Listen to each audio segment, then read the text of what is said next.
Sanwolu ti gbé ìròyìn jáde lórí àwọn mẹ́ńsàsì nígbà tí ilé mọ́lẹ̀ ní nọ́mbà láwọn ṣe lọ ṣe àwọn fẹ́ lọ ṣe kí náà korúkọ rẹ̀ òfin tó àwọn tó ṣe ìjàmbá fún àwọn ọmọ ní Lekki tollgate àwọn tó ṣe ìjàmbá fún àwọn ọmọ yẹn àwọn máa make sure wípé àwọn fi ojú wọn hàn ó wà lórí channel ẹ lọ rè wò ó ń bẹ lórí àwọn ayélujára gbogbo àwọn ìwé ìròyìn ló ti gbé gbogbo ń tà sọ yìí Sanwó-Olú ti fẹ́ dá sọ̀rọ̀ àwọn ọmọ Lekki láti ọjọ́ yìí wá bẹ́ẹ̀ bí Comrade Taiwo ìyẹn kí náà pé General Taiwo tá àti tí mo fẹ́ bù pa tí mo fẹ́ fi èpè pa mo fẹ́ bù pa nínú ensars yẹn pé ìwọ tó jọmọ Yorùbá tán ní bàbá rẹ̀ Fúlàní ojú ogun náà ti fún wọn lóyún ló bá ó ti gbé fídíò kan jáde o Taiwo ti gbé fídíò kan jáde o lórí ensars ni o ọ̀rọ̀ ilé títẹ ẹ jẹ́ ká gbọ́ àṣírí ńlá àṣẹ Babájídé Sanwó-Olú máa ń pa n tó ṣẹlẹ̀ nínú Lekki tollgate tó sì ń purọ́ tí MC Olúọmọ ní kò sẹ́ni tó kú ọmọ àǹtí mi ó lẹ́tìkẹ́ jẹ́ àkọ́kọ́ jọ gbọ́ fídíò ìka tó wá tẹ̀síwájú nínú ìta ń lọ Babájídé Sanwó-Olú èmi kọ́ ni mo kó bẹ́ẹ̀ o ìṣe mi ọjọ́ tẹ́nikọ́ o torí èmi náà sọ fún ọ pé ká ní ẹ̀ṣẹ̀ tó tọ́ ká ní o ṣe tó tọ́ ìwọ ló ní ìlú ọdún bí mo ṣe ń bínú ṣẹlẹ̀ ní ọjọ́ mẹ́ta tí mo ń ṣe àwọn skit mi tí mo ní tó ṣe talẹ̀ tó fẹ́ mú ẹ wọ́n wá sọ ẹ́ di wheelbarrow tán fi ń tì ẹ́ ká ìwọ náà ń tì ká wọ́n sọ ẹ́ di agbo aláfọwọ́ yí ibi tán bá fi yí ẹ sí remote control náà fi ń lò gbé sí ayé ìwọ ló fà á mo níwò àwọn tó bàjọba yín jẹ́ níbi àwọn mensas ló kó bá yín tó ọ̀rọ̀ mi hit ó jáde mo gba grade lórí ìyẹn mo ti fúnra mi lákólèdè mo fúnra mi láwọ́ọ̀dù àwọ́ọ̀dù Tẹ́ni ọmọ ológo wíníní àbí kí lẹ́ ń pè Tẹ́ni ọmọ ológo wíníní Tẹ́ni ọmọ ológo wíníní má gbàgbé láti sí àkó láìkì o bó bá ti sí ètò ìní tó sì láìkì ètò ìní ayé èrè ò ní dojúrú wàá gbọ́rọ̀ ayọ̀ wàá gbọ́rọ̀ rẹ̀ ibi ò ní kàn á Sanwó-Olú ìsọ̀ta wa ṣùgbọ́n àwa gbọ́dọ̀ máa fìdí òdodo mu so bẹ́ẹ̀ ni ẹ ká gbọ́ bẹ́ẹ̀ ni ìdí òdodo là á mọ̀ fi hàn níbí lórí kan ní Tẹ́ni ọmọ ológo òtítọ́ ló máa lékè pọ́títọ́ ní lékè yẹn rọ ni ẹ jẹ́ ká gbọ́ Táíwò nu Táíwò ẹni tẹ́ ń pè ní Táíwò yóò ló ń ká lòlò nígbà náà lọ́ọ̀ tẹ́ bá rántí tó ń ká lòlò ní judiciary panel tí wọ́n ní kóró jọ́ngbà náà tó ń ṣe pé mẹ́mẹ́mẹ́mẹ́mẹ́mẹ́mẹ́mẹ́ gbogbo fídíò wọn náà la play ńgbà náà ṣùgbọ́n tèmi òní lélẹ́yìí tún jáde àsọ̀rọ̀ ń bẹ àṣẹ Sanwó-Olú àṣẹ wọn sọ fún ẹ kí ni ìgbésẹ̀ tó gbé ńgbà náà ọmọ let's go di ẹjẹ ń gbé intrabayé. Hospitals and mortuaries in the state. Governor Jide Sanwó-Olú confirmed that only one life was confirmed lost in connection to the Lekki incident.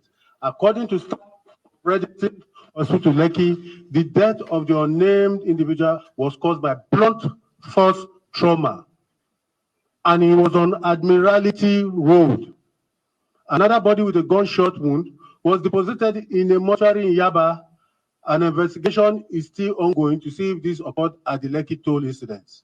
I spoke personally with the governor on this because the Nigerian army was not happy about two things. The first, his denial that he asked us to intervene.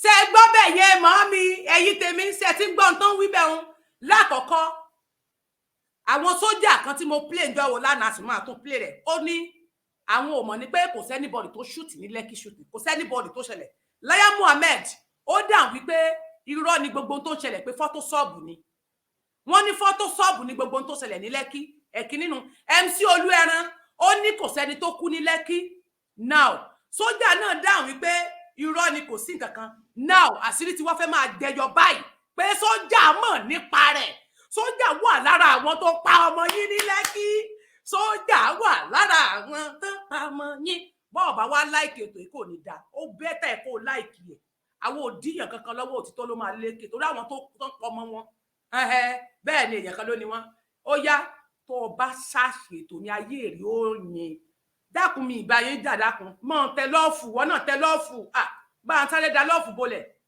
When in actual fact, it was the proper thing to even do. He called the Chief of Army Staff and called the GOC 81 Division and asked for intervention because the police had been overrun. Then two,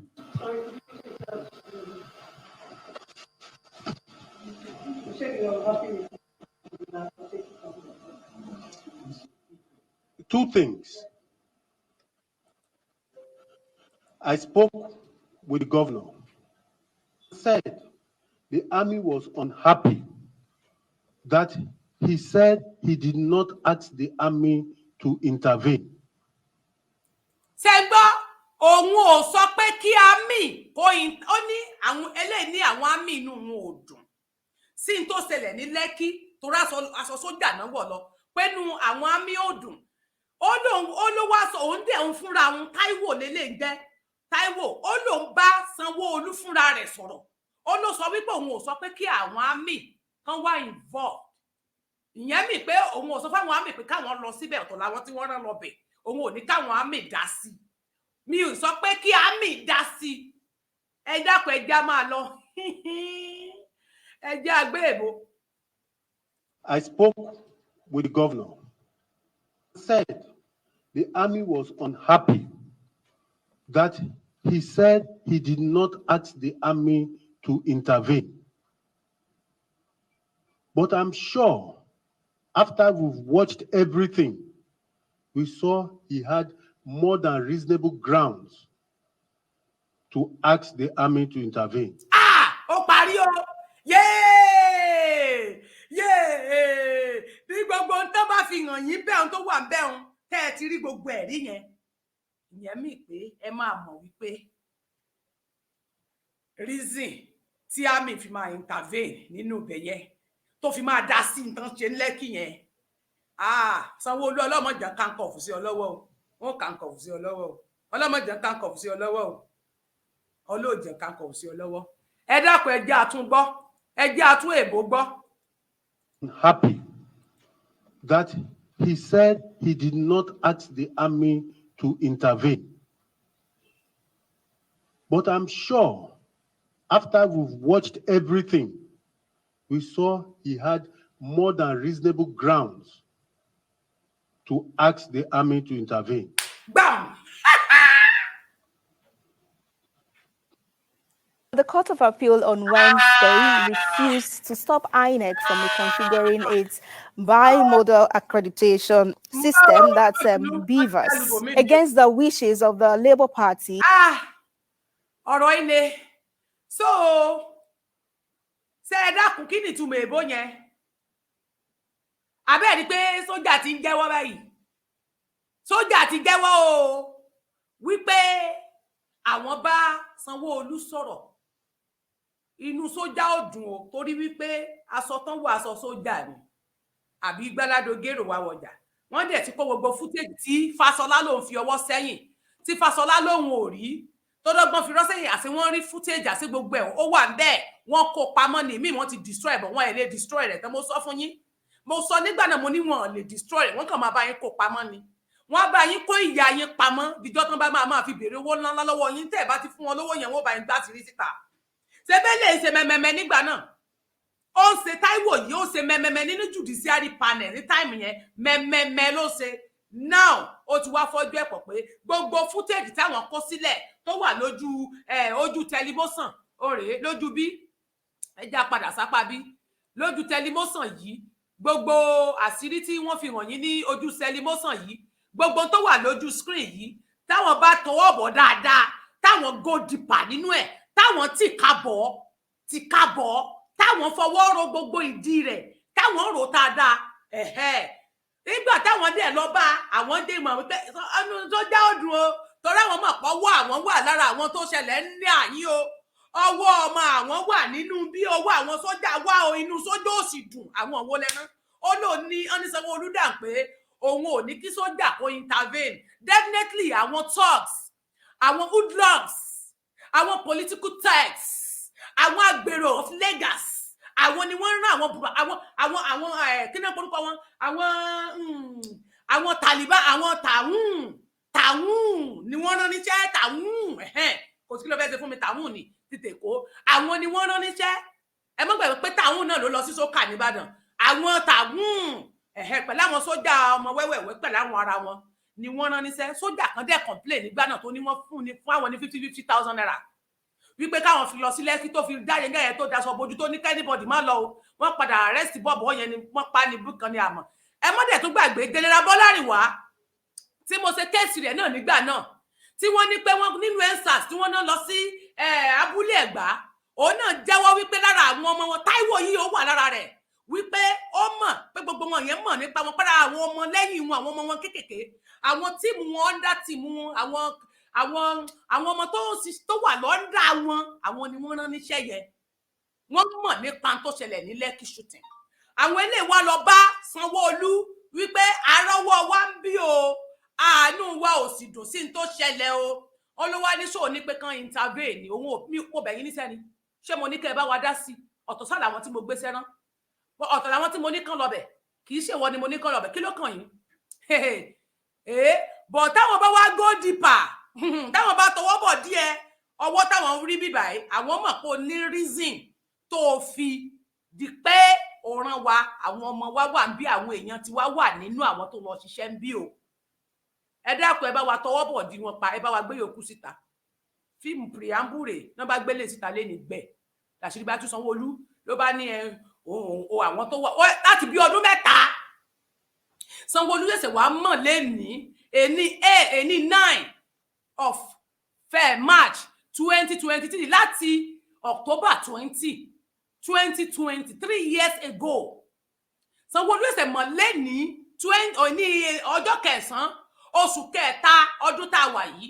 Ó ṣẹ̀ṣẹ̀ mọ̀ pé nígbà tí election wọn ká ní pé bóyá àwọn gọ́ọ̀mẹ̀ntì wọn, àwọn INEC wọn cancel election ní ọ̀túnla Saturday, ó ṣeéṣe kó tó sọ pé òun fẹ́ rí inú gọ́ọ̀nà rẹ̀ lọ́túnla o.